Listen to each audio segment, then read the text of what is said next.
எடுத்த உடனே 21 நாள் உபவாசத்துக்கு போகாதீங்க. எடுத்த உடனே 7 நாள்னு போகாதீங்க. இஃப் யூ ஃபெயில், பாஸ் ஆயிட்டீங்கன்னா பிரச்சனை இல்லை, ஃபெயில் ஆயிட்டீங்கன்னா அடுத்து உபவாசிக்க முடியாது என்கிற எண்ணம் வரும். ஆண்டவர் ஒரு நாளும் மல்டிபிள் ப்ராஜெக்ட்ஸ் தரமாட்டார், நிறைய விஷயங்களை தரமாட்டார். God will always say go for one. நிறைய விஷயங்களை செய்யறதுக்கு ஒரு நாளும் அவர் கட்டாயப்படுத்த மாட்டார்.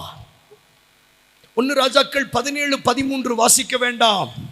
எலியா சாரிபாத் விதவையினிடத்துல முதலாவது ஒரு சிறிய அடையை எனக்கு சுட்டு கொண்டு வான்னு தான் கேட்டார்.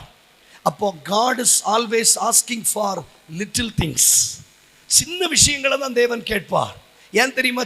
ஆண்டவர் நினைச்சிருந்தா பெரிய விஷயத்தை கேட்டிருக்கலாம்.